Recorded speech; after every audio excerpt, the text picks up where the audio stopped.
Well, hello, Mr. O here. And so you're getting into painting.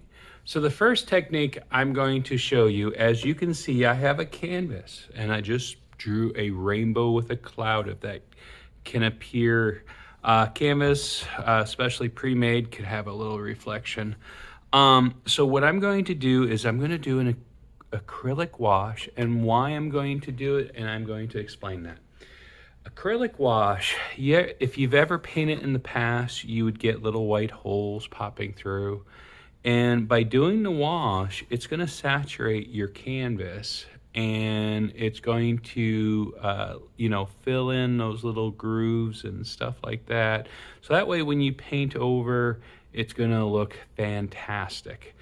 The other thing is the mistake a lot of people make is because the canvas is whitish, they leave it white thinking that's what you're supposed to do. No, you're supposed to paint it. And if I was doing something living, like if I was doing a portrait, I'd probably do a brown wash. But since I'm doing a rainbow with maybe a whitish cloud and maybe a light blue background, I'm gonna use blue. It doesn't matter. It's ultramarine, which is a dark blue. If I had a lighter blue, I'd use that, but I don't right now handy. And of course I grab a new bottle. So I got to take that off, and it just came off on its own. And so you can see that the paint I'm using is already thick. Now, that is probably more paint than I need because I'm going to water it down. Basically, I'm going to make it almost like a watercolor. And I grabbed this palette on purpose, this round one, and I'm just gonna kind of fill the middle in with water.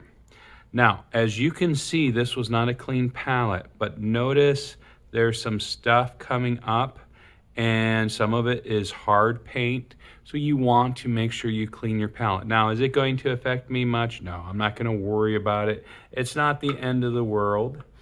And I'm gonna grab two different brushes because I'm gonna show you a little value within your wash. And by the way, these Russell Simmons, if you ever find them on clearance, I highly recommend them. I bought them on clearance and I should have bought all of them. They are my most favorite brushes. I did not realize how high quality they were because anytime you come a clearance and you're like $1, and then you find out they're $20 brushes. I wish I bought every one of them because they are my favorite. They're perfect for watercolor and acrylic. I do recommend mostly acrylic, but when you do the bigger watercolors and you just need a little bit of a stiffer brush, these are actually quite perfect. So I'm gonna use my flat brush first. Honestly, if I had a giant round one, it'd be just fine. And I'm still gonna dip my brush. Yeah, let me see if I can get that on camera just so you see when I do that. I'm on a glass table so you can kind of see my legs. And I'm going to basically just mix and get this really runny. And now, am I gonna just use the blue water? Well, we'll see how that looks. It may not be dark enough. I might have to just put into the main. And what I'm doing is I'm scraping the hard paint so that way it looks very runny what I'm doing. And I know I'm on the edge of the video there. So let's do this now. Perfect. So the very first coat I'm going to do, and guys, my recommendation is you do pick a direction. I changed directions because I realized I'd rather go side to side because this is the longest stroke. And it's okay if you end up with little dark areas. I'm going to kind of create shadows just to kind of show you how you can actually build your shadow. So let's just say you struggle making shadows in your painting and stuff. With the wash, you're going to see me just kind of heavy shadow, even if it's a rainbow, which is going to have lights, and that's actually why I chose it. Because I want you to see that even color of light will have heavy shadows, and it's going to bring a lot of depth to it. And of course, I just picked the rainbow because it's just something simple and easy. I'm not here to show you, you know, what I can draw, how good I could be. Sometimes I think we get lost into the image that somebody's trying to create. Now, do you have to do the edges? No, but I recommend it. Like I'm going to teach my students, we're going to just finish the edge of the canvas so it could be hung up without having to frame it. I know that's acceptable nowadays, and we'll talk about framing. And guys, and I'll probably eventually talk about framing. So that way, if you're not in my high school, you kind of know what I'm talking about. And so I'm not too worried. As you can see, it's getting on my table. And I'm gonna go where I touched it. So every time when you do an acrylic wash, if you touch it, it just comes right off. So just be aware of that. Don't worry about it. You'll have to clean your table afterwards. I'll guarantee you that. I have my paper towel over here, and I'm gonna just rest my brush because I'm gonna switch to a round handle because I'm gonna do my shadows kind of more into the round.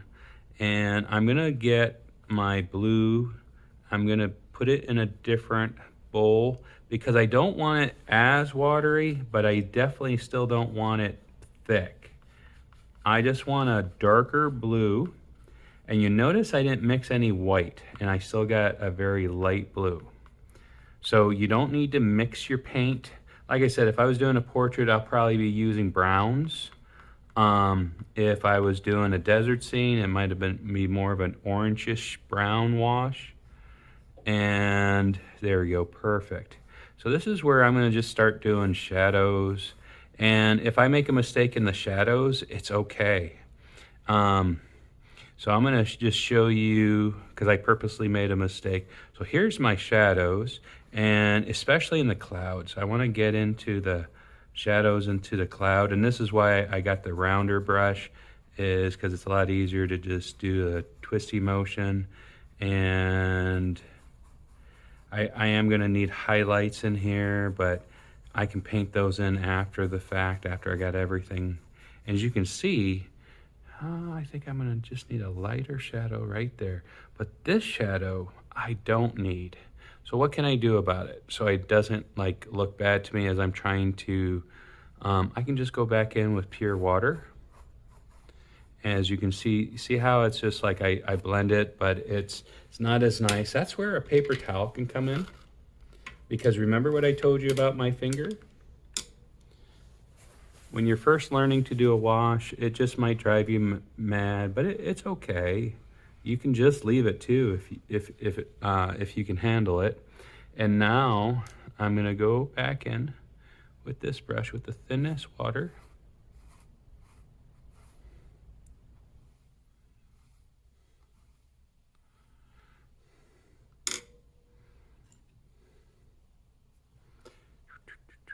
I'm gonna really get it wet. I want it a little lighter than that. Here we go. It's just flooded. So that way when it dries, it's going to be a lot, I'm making a mess here. It's gonna be just fine. And I'm gonna go back in with my round brush now, just to go put that little shadow back. And that's exactly what I want there. And when it dries, it's gonna be a lot lighter too. So this is all you need. And don't be afraid anywhere you touch, just go ahead. So let's just say I want this to be a little darker, but look how thin everything is. And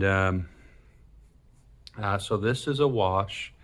And guys, so when I paint, so let's just say even if I was doing a night sky, even though maybe that little bit of blue might peck through, it's not gonna be as noticeable as a white. And so I hope that explains what acrylic wash is.